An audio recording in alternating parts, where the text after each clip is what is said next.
Hello everyone, आप सभी लोगों का युक्ति आइस पर स्वागत है। आज 12 जून है तो डेली करंट अफेयर्स सीरीज में हम लोग देखेंगे महत्वपूर्ण करंट अफेयर्स को। यह सीरीज आप लोग के लिए उपयोगी होगा UPSC, BPSC, UPPCS, other state PCS के लिए, साथ ही साथ जितने भी कम्पिटिटिव एग्जाम देते हैं करंट अफेयर्स से जुड़े हुए प्रश्नों को सॉल्व करने में सहायक होगा आप सभी के लिए।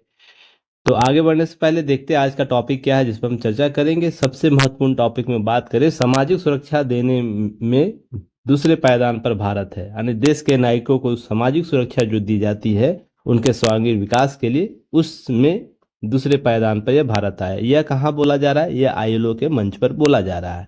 साथ ही दूसरा टॉपिक है, लोकपाल में नया आदर्श वाक्य अपनाया गया है। कुछ लोग नए लोगो भी आपको जारी किए गए हैं। तो इससे संबंधित कुछ पीटी फैक्ट देखेंगे और लोकपाल क्या है उससे संबंधित अपडेट को भी देख लेंगे। अंतर्देशीय जो हमारा मत्स्य पालन एवं जलीय कृषि सम्मेलन 2025 का आयोजन होने वाला है, तो इससे संबंधित कुछ पीटी फैक्ट को देखेंगे। तो आगे बढ़ने से पहले युक्ति है इसको जरूर सपोर्ट कीजिए, शेयर कीजिए, लाइक कीजिए। हमारे टेलीग्राम चैनल जरूर ज्वाइन कर लीजिएगा। जितने भी अपडेट्स हैं आपको वहीं उपलब्ध कराए जाते हैं। अगर यूट्यूब पर आप हमें फॉलो करते हैं, हमें लाइक करते हैं, शेयर करते हैं और साथ ही साथ अपने दोस्तों के साथ हमें शेयर कर रहे हैं, तो ज़रूर हमारा सपोर्ट कीजिए। और हमारा जो व्हाट्सएप चैनल है उसे भी ज्वाइन कीजिए ताकि जो भी अपडेट्स है आपको वहाँ से मिले। इंस्टाग्राम, फेसबुक है तो हमें फॉलो ज़रूर कीजिएगा और साथ में हमें सपोर्ट कीजिएगा। डेली करंट अफेयर सीरीज़ का आपका यह सीरीज़ चलाया जा रहा है, इसमें प्रीमियम फीचर आपको दिए जाएंगे। साथ ही साथ हम बात करते हैं जो युक्ति है इसका एक नया सीरीज जीएस रिमाइंडर है, आप इसे ज़रूर फॉलो कीजिएगा, इसे देखिएगा। कम समय में क्रिप्स नोट्स आप लोग को उपलब्ध कराया जा रहा है और इसमें 250 से अप्रॉक्स आपके टॉपिक होंगे जिसको आपको कवर किया जाएगा। तो आज का न्यूज़ पर हम सीधे आते हैं। तो देखिए, सबसे पहले ध्यान रखना है कि सामाजिक सुरक्षा देने में दूसरे पायदान पर भारत है। तो सामाजिक सुरक्षा के संदर्भ में हम क्या कहते हैं? सामाजिक सुरक्षा वह योजनाएं परियोजनाएं होती है ना, जिसमें जो देश के अंतिम पायदान पर किसी भी राज्य क्षेत्र में जो अंतिम पायदान पर है, अंतिम पायदान, उसको किस प्रकार की सामाजिक सुरक्षा दी जा रही है जिससे वो आर्थिक रूप से, सामाजिक रूप से अर्थात समाज में उसका मजबूतीकरण हो और राजनीतिक रूप से उसका क्या हो, सशक्तिकरण हो पा रहा, वो सशक्त हो पा रहा है, उसे बराबरी मिल पा रही है, अर्थात समानता हमें दे पा रहे हैं। साथ ही राज्य उसके लिए राज्य कल्याणकारी, जो हमारा कॉन्सेप्ट है कल्याणकारी राज्य की धारणा को क्या कर रहा है, लोकतांत्रिक स्वरूपीकरण कर रहा है। अर्थात कुल मिलाकर हम पहुंचते हैं योजना परियोजना सामाजिक सुरक्षा का मूल मकसद क्या होता है, लोकतांत्रिक मूल्य हमारे जो बनाए हुए हैं जिस पर हम चल रहे हैं, हमारी पूरी संस्थाएं चल रही है, उसको धरातल तक पहुंचाने के लिए हम सामाजिक सुरक्षा बतौर नागरिकों को क्या दे रहे हैं जिससे उनकी आर्थिक, सामाजिक और राजनीतिक स्थिति बेहतर हो और निचले पायदान से जो दबित है, दलित हैं, जो दबले कुचले हैं, जिनको वंचित हैं योजनाओं से, जिनकी सरकारी योजनाओं से, उन तक सामाजिक सुरक्षा, किसी भी विषम परिस्थिति में उनको बेहतर सुविधाएं दी जा सके, सेवा की आपूर्ति की जा सके, इसी मकसद से सामाजिक सुरक्षा कवरेज दिए जाते हैं। जहां पर सरकार का प्राथमिक और एकमात्र उद्देश्य होता है जो वंचित है, जिनको योजनाएं नहीं पहुंच पा रही, जो सशक्त नहीं है, उनको सशक्त करना। इसी संदर्भ में जब हम बात करते हैं तो सबसे ज़्यादा लोगों को सामाजिक सुरक्षा देने के मामले में भारत पिछले एक दशक में जबरदस्त कामयाबी हासिल की है।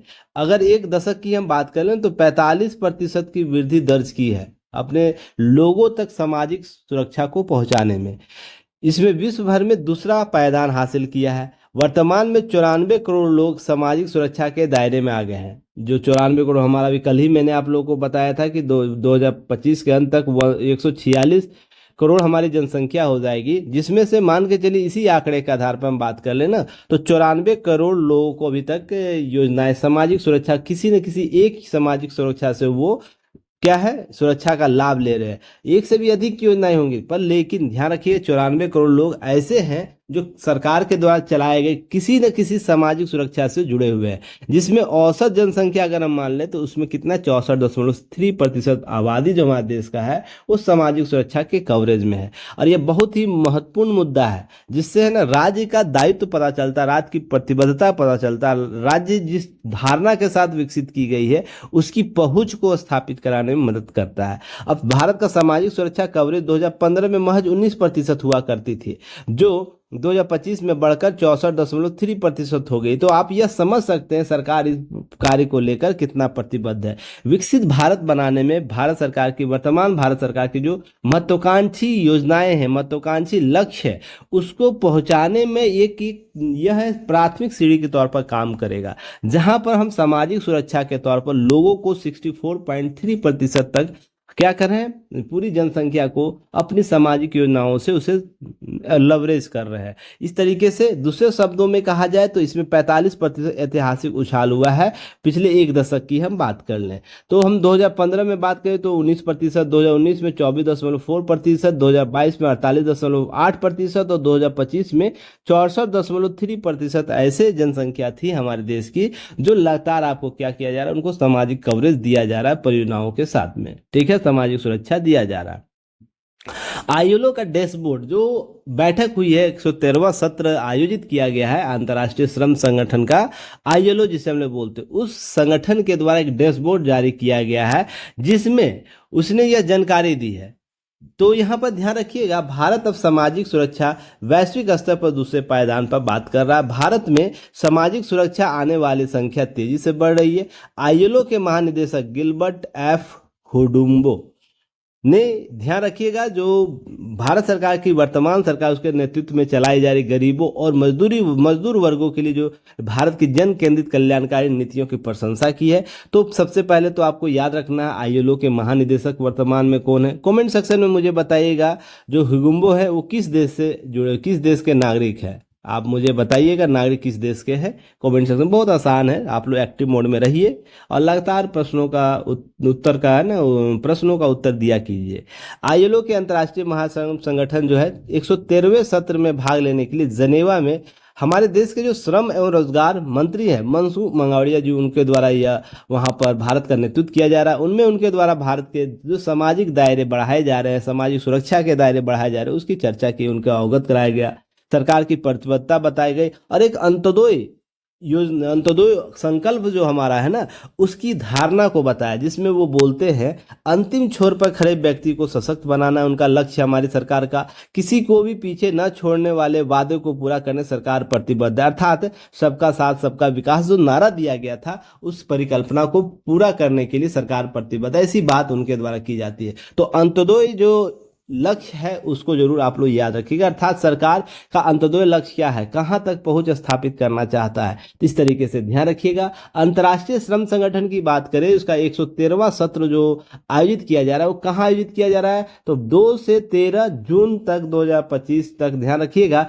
स्विट्जरलैंड में आयोजित किया जा रहा है, स्विट्जरलैंड के जनेवा में आयोजित किया जा रहा है। आईएलओ की वार्षिक बैठक है जिसमें 187 सदस्य देशों की सरकारी नियोक्ता और श्रमिक प्रतिनिधि शामिल होते हैं, अर्थात देश के जो प्रतिबद्ध समूह हैं उनके द्वारा यह संगठन में वार्षिक बैठक में शामिल होता है। यह सम्मेलन आईएलओ का सर्वोच्च निर्णय लेने वाला मंच होता है जो वैश्विक श्रम मानकों और सामाजिक न्याय सुरक्षा की चर्चा करता है। तो आपसे प्रश्न यह भी पूछा जा सकता है ना, आईएलओ का सर्वोच्च निर्णय वाला मंच कौन सा है, तो इसमें जो वार्षिक सम्मेलन होता है उसके द्वारा ही आपको निर्णय लिया जाता है। अब ध्यान रखिए, डॉक्टर मांडविया, जो मांडविया है, मनसुख मांडविया, उनके द्वारा आईएलओ में अंतर्राष्ट्रीय संगठन का जो सम्मेलन है 113वां सत्र 10 से 12 जून तक स्विट्जरलैंड में जनेवा में एक भारतीय प्रतिमंडल का नेतृत्व कर रहे हैं। तो आपको यह भी याद रखना है कि भारत का प्रतिमंडल कब गया, 10 से 12 जून वहाँ भारत का प्रतिनिधित्व कर रहा है, किन के द्वारा किया जा रहा है, तो हमारे जो मंत्री उनके द्वारा किया, जैसे पीटी फैक्ट है जरूर याद रखिएगा, ठीक है। इसलिए महत्वपूर्ण है, थोड़ा सा ये करेक्शन कर लिया जाए, ये पिछला का स्लाइड का ही अपडेट हो गया, कोई बात नहीं, होता है। चलिए, तो इसके अतिरिक्त मंत्रालय, जो हमारा जो मंत्रालय है, जो आईएलओ जो हमारा संगठन जो प्रतिबद्ध संस्था भारत में बनाई गई श्रमिकों के लिए रोजगार सृजित करने के लिए, उस मंत्रालय के अनुसार ध्यान रखिएगा कि वर्तमान आंकड़े जो केवल पहले चरण को दर्शाता है, जो वर्तमान आंकड़े दिए गए वो पहले चरण को दर्शाता है। केंद्रीय योजनाओं चयनित 8 राज्यों में महिला केंद्रित योजनाओं को लाभार्थी डाटा उपलब्ध कराया गया और 100 करोड़ को जनसंख्या को हम जल्द ही पार कर ले, जो 94 है वो 100 करोड़ तक पहुंच जाएगा। तो और भी बेहतर स्थिति सरकार इसमें लाने की बात कर रही है। भारत वैश्विक स्तर पर इस डाटाबेस का नाम याद रखिएगा, ILOST, ध्यान रखिएगा। डाटाबेस में 2025 में सामाजिक सुरक्षा कवरेज का अपडेट करने वाला भारत पहला देश बनता है। तो अर्थात आईएलओ का जो डाटाबेस है उसमें अपनी सामाजिक सुरक्षा को अपडेट करने वाला भारत पहला देश बना, वो भी डिजिटली क्या किया, प्रणाली को अपनाया। कल्याणकारी योजनाओं को पारदर्शिता भी दर्शाता है। इस संदर्भ में भारत की प्रतिबद्धता किस तरीके से है।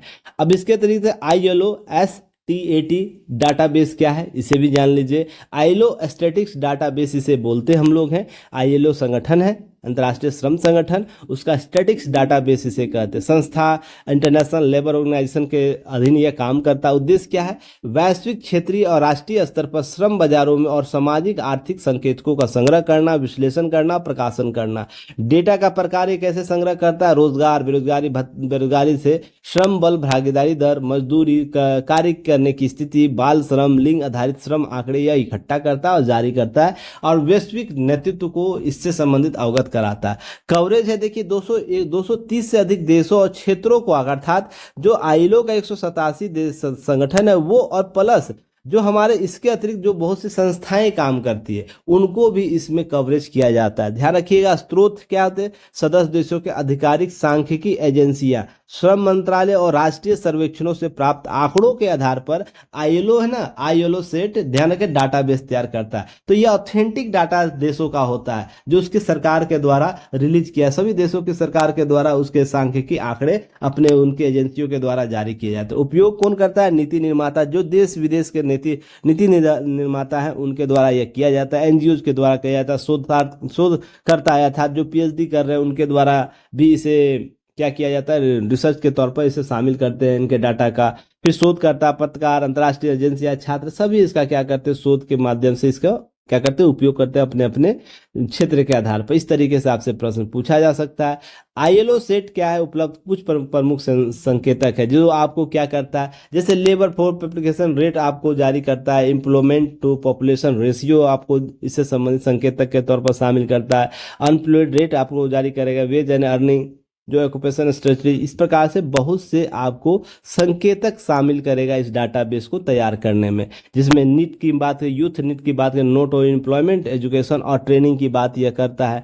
टाइम रिलेटेड जो अंडर एम्प्लॉयमेंट है उसकी बात यह करेगा संकेतक के तौर पर। जेंडर जो डिजिग्मेंट है, लेबर डाटाबेस, उससे आपको चीज़ों को संकेतक के तौर पर शामिल करता है।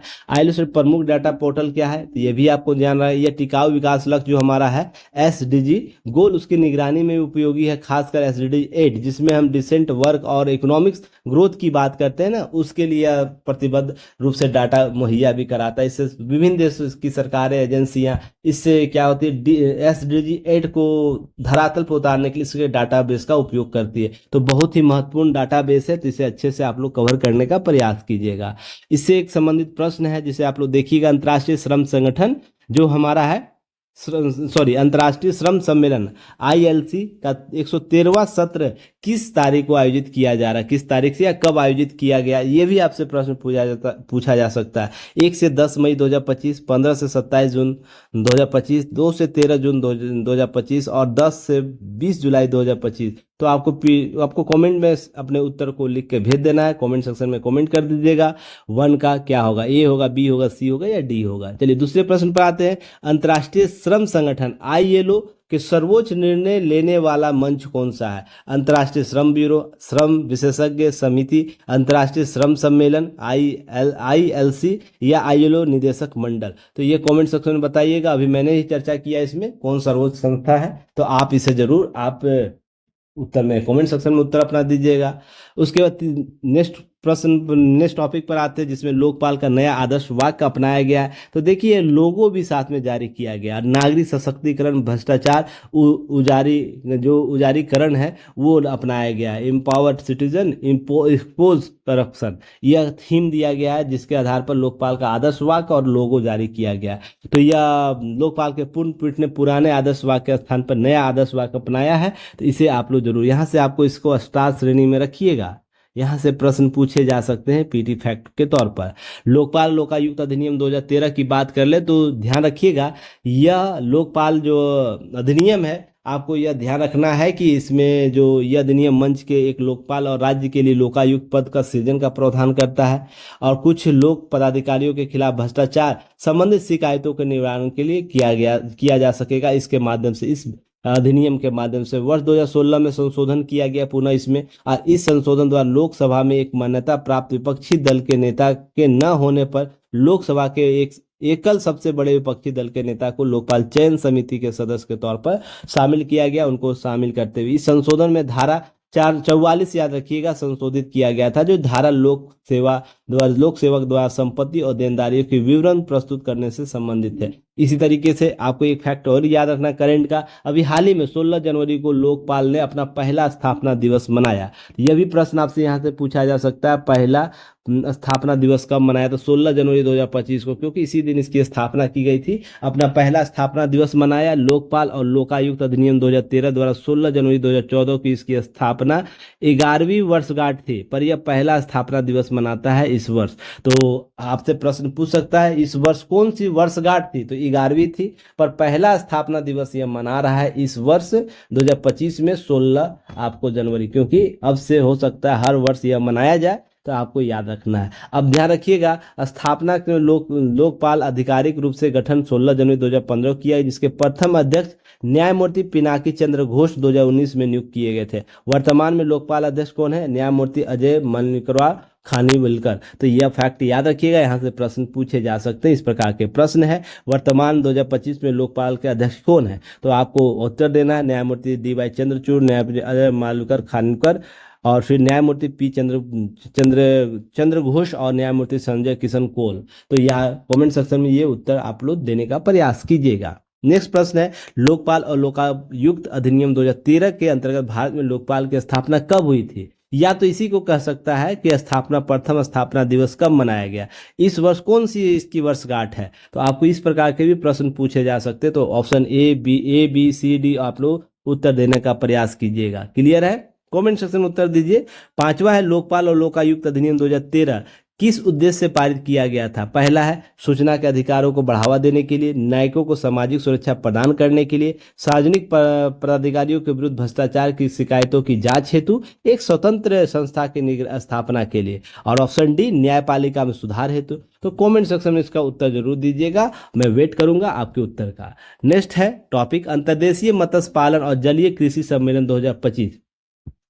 ध्यान रखिएगा 13 जून को यह सम्मेलन आयोजित किया जाएगा मध्य प्रदेश के इंदौर में। जो अंतर्देशीय जो मत्स्य पालन और जलीय कृषि विकास को केंद्रित यह अंतर्देशीय मत्स्य पालन और जलीय कृषि बैठक 2025 का आयोजन कर रहा है, जो मंत्रालय डेयरी मंत्रालय मत्स्य पालन और पशुपालन डेयरी मंत्रालय के मत्स्य पालन विभाग के द्वारा यह आयोजित किया जाएगा। अब ध्यान है अंतर्देशीय कहने का मतलब देश के अंदर जो नदी व्यवस्था है, तालाब व्यवस्था, जो भी हम जल संग्रह कर रहे उसमें मत्स्य पालन कैसे बढ़े, उससे जलीय कृषि कैसे विकसित होगा, उससे संबंधित रोड मैप तैयार किया जाएगा। ध्यान रखिए बैठक की अध्यक्षता केंद्रीय मत्स्य पालन पशुपालन डेयरी मंत्री राजीव रंजन सिंह उर्फ ललन सिंह द्वारा की जाएगी। आप कमेंट सेक्शन में बताइए ललन सिंह किस राज्य से जुड़े हुए हैं। आपसे प्रश्न इस प्रकार से पूछे जाते हैं तो आप लोग जरूर बताइएगा।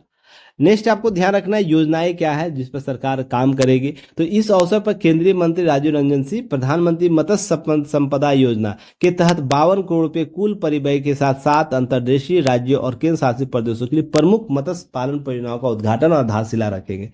हलाली बांध पर जलाशय क्या है, हलाली बांध पर जलाशय मत्स्य पालन क्लस्टर का शुभारंभ किया जाएगा। और भी समर्थित योजनाएं जिसमें हम प्रधानमंत्री मत्स्य संपदा योजना की बात कर रहे हैं उसकी आधारशिला रखना है, जिसका उद्देश्य जलीय कृषि बुनियादी ढांचे को बढ़ावा देना, मछली उत्पादन को बढ़ावा देना, अंतर्देशीय क्षेत्रों में आजीविका के अवसर को पैदा करना है। इस तरीके से इस लक्ष्य को प्राप्त करने के लिए सरकार ने एक डाटा दी है जिसमें वर्ष 2015 में मत्स्य पालन के क्षेत्र में सुदृढ़ करने के लिए विभिन्न प्रमुख कार्यक्रमों के तहत 38,572 करोड़ रुपए संचयी निवेश किया गया। 2015 की बात कर ले उसके बाद से। तो ये ध्यान रखिएगा कि वार्षिक मछली उत्पादन में 104% की उल्लेखनीय वृद्धि हुई है। तो आपसे यह फैक्ट पूछा जा सकता है, अंतर्देशीय मछली पालन में कितनी प्रतिशत की वृद्धि दर्ज हुई है? तो 104% का वृद्धि दर्ज हुई है। वहीं 2013-14 की बात करें तो 95.7 लाख टन बढ़कर, जो वर्तमान में 24-25 की बात करें 195 लाख टन, लगभग 100 लाख अर्थात 100 लाख टन की वृद्धि हुई है। तो यह बहुत ही महत्वपूर्ण उपलब्धि है इस क्षेत्र का। इससे सीधा सीधी किसान को फायदा होता है। तो इस तरीके से आपको ध्यान रखना। अंतर्देशीय मत्स्य पालन और जलीय कृषि प्रमुख योजनागत रूप से उभरते हुए, जिनकी कुल उत्पादन क्षमता 75% से अधिक की हिस्सेदारी है इस क्षेत्र में, ऐसा बातें की गई है। केवल इस वर्ग में 140% की उल्लेखनीय वृद्धि दर्ज की गई है, जो 2024-25 में 147.37 लाख टन तक पहुंच गई। यह देश के अंतर्देशीय संसाधनों के बेहतर उपयोग को दर्शाता है। तो ये आंकड़े दिए गए सरकार के द्वारा, तो इसे आप लोग जरूर इसे रिलीज कीजिएगा, अच्छे से रखिएगा लिख के, कहीं ना कहीं काम देगा आप लोगों को, पीटी में दे या मेंस में दे। और इस प्रकार के प्रश्न से ही, टॉपिक से ही प्रश्न बनाए जाते हैं, आप लोग हमेशा याद रखिएगा। चलिए एक प्रश्न का जवाब दीजिए। अंतर्देशीय मत्स्य पालन और जलीय कृषि बैठक 2025 का आयोजन निम्नलिखित में किस शहर में किया जाएगा? पहला है भोपाल, अहमदाबाद, इंदौर, लखनऊ। बहुत इजी प्रश्न है, अभी लग रहा है, पर एग्जाम के समय यह बहुत ही टफ हो जाएगा। जानेंगे तो सही, याद आया तो सही, नहीं तो गया। तो इस तरीके से प्रश्नों का अभ्यास जरूर कर लीजिए। 7वां नंबर प्रश्न है, अंतर्देशीय मत्स्य पालन और जलीय कृषि बैठक 2025 का मुख्य उद्देश्य क्या है? तो पहला है समुद्री मछलियों के निर्यात को बढ़ावा देना, भारत में मत्स्य बीमा नीति लागू करना, और अंतर्देशीय मत्स्य पालन और जलीय कृषि विकास पर चर्चा करना, और अंतर्देशीय जो जलवायु परिवर्तन और मत्स्य क्षेत्र में प्रभाव की समीक्षा करना। तो ये कौन कौन से आपको लगता है जिसमें सबसे उपयुक्त आपको लग रहा है? इसमें हो सकता है 1-2 आपको ज़्यादा लगे सही उत्तर है, ये भी हो सकता है, वो भी हो सकता है, पर इस प्रकार के प्रश्नों में सबसे उपयुक्त उत्तर कौन हो सकता है, ये देने की आवश्यकता है। तो कमेंट सेक्शन में जरूर दीजिएगा उत्तर, वेट करूंगा आप सभी लोगों का। और इसी के साथ हम लोग का उत्थान सीरीज बहुत ही जबरदस्त चल रहा है, बच्चों का रिव्यू फीडबैक आ रहा है अच्छे, तो आप इसे जरूर ज्वाइन कीजिए। जो भी बीपीएससी 71वीं देना चाहते हैं और सफल अपना लिस्ट में अपना सफल नाम लाना चाहते हैं, अभी इस बार कुछ मेंटर्स का यूपीएससी में प्रीलिम्स हुआ है, और पिछले बार 17वीं में खुद मेंस में बैठे हैं, तो लगातार लोग प्रयास कर रहे हैं। तो आप एक ऐसे टीम के साथ है जो लगातार काम कर रहे हैं, अपने रिजल्ट को प्रूव करा रहे हैं। तो ध्यान रखिएगा, जो चीज़ें लगातार एक्टिव में रहता है ना, वही सिलेक्शन दिलाता है। एग्जाम का डिमांड क्या है, एग्जाम किस रूप से पैटर्न बदल रहा है, किन प्रश्नों पर ज़्यादा हमें फोकस करनी, किन टॉपिकों पर हमें फोकस ज़्यादा करनी है, PYQ का रोल क्या है, ये सभी चीज़ें उनको अपडेट पता होता है। तो हमारी टीम में यंग है, ज़बरदस्त लोग हैं और काम कर रहे हैं, तो आप इससे जरूर जुड़िए अगर सिलेक्शन चाहते हैं। अंतिम समय में अपना किंतु परंतु से करने से बचिए। और इसमें जो चीज़ें आपको टारगेटेड दी जाती है, डेली 30 क्वेश्चन आपको गूगल फॉर्म पर टेस्ट लिया जाता है, उसका आपको PDF अवेलेबल कराया जाता है, और लास्ट में सारे PDF को संग्रह कीजिएगा। लास्ट का जो 15 दिन होगा उसमें सारे PDF का क्वेश्चन फिर से लगाइएगा, तो आपको पता चलेगा कि आप बहुत से क्वेश्चन आप टैली कर रहे हैं। क्लियर है? और ये बहुत ही अफोर्डेबल प्राइस पर है, जिसे आप लोग प्राप्त कर सकते हैं। और ध्यान रखिएगा, कोई भी क्वेरी हो तो दिए गए नंबर से कांटेक्ट कीजिए, बेझिझक कीजिए, बात कीजिए और समझने का प्रयास कीजिए। होमवर्क सीरीज आप लोग के लिए क्यों इंपॉर्टेंट है। क्लियर है? तो चलिए फिर हम लोग मिलेंगे कल एक नई न्यूज एनालिसिस के साथ। साथ ही साथ आप प्रीलिम सीरीज भी ज्वाइन कर सकते हैं, जो और इसका फुल लेंथ टेस्ट अपडेट होता है, अपडेट किया जाएगा। पर आपका जो सब्जेक्टिव टॉपिक है वो आपको जैसे यथास्थिति जैसा है वैसा ही रहेगा। तो हम इस पर चर्चा कर रहे हैं लगातार। तो प्रवास सीरीज से भी आप जुड़ सकते हैं, केवल जो टेस्ट देना चाहते हैं। ओमार सीट पर आपको सारी प्रैक्टिस कराई जाती है, ओमार सीट पर, तो आप अभी से ही प्रैक्टिस कीजिएगा तो एग्जाम में कम गलतियां होती है। तो चलिए फिर हम लोग मिलेंगे कल नए न्यूज एनालिसिस के साथ। तब तक के लिए धन्यवाद। जय हिंद।